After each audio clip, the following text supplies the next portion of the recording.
It's been 43 years since the birth of the Nissan Sentra nameplate. It is now also in its 9th generation. This is it, the all-new 2026 Nissan Sentra. Let's take a closer look. Back then it was a subcompact sedan, but over time it has grown up. It is now a compact sedan. While a new generation, the new Sentra differs from the outgoing model in a few ways. First, there will no longer be a 6-speed manual transmission available.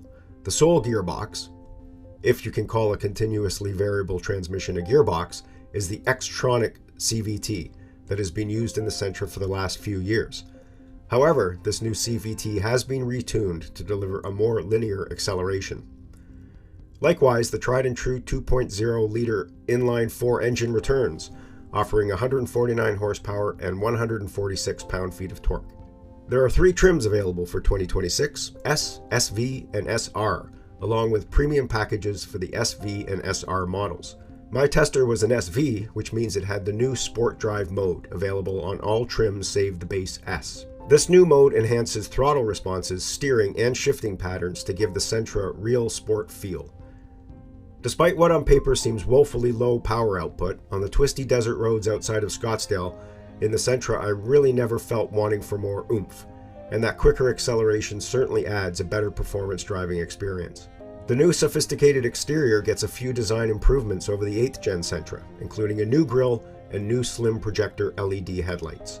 Around back, the trunk and rear fenders get a new design too, intended to help control airflow to reduce the rear wake behind the vehicle, and flat floor covers and tire deflectors add to aerodynamic efficiency. Speaking of that trunk, it now has one of the lowest liftover heights in the segment, and with a larger opening, it's much easier to get large items like golf bags or strollers in and out. Adding to the improved driving dynamics is a 6% greater body rigidity, and new shock absorbers do an impressive job of reducing road noise and vibrations. Smooth running is also improved thanks to the new steering system that gets an enlarged dynamic damper.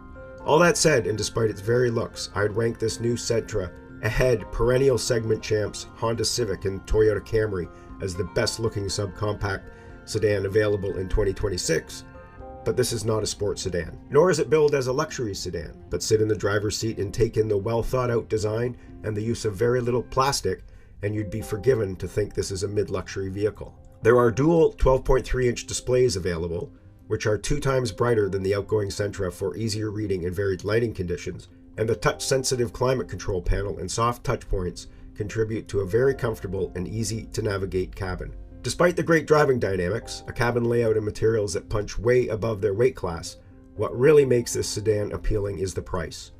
We don't know what that price will be just yet. However, the outgoing model started below $30,000, so I expect not too much of a price hike.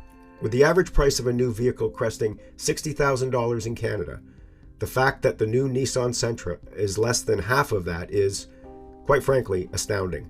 We'll know more about that pricing when the new Sentra arrives in Canada in the coming weeks. So when many of my automotive colleagues get together, one of the big discussions is the death of the sedan. Many of them think sedans are done. Well, I can tell you, after driving this 2026 Nissan Sentra SR, sedans are far from dead. The value of this vehicle is so incredible, and I gotta say, this energized ember color is incredible. For Driving.ca in Arizona, I'm Andrew McCready.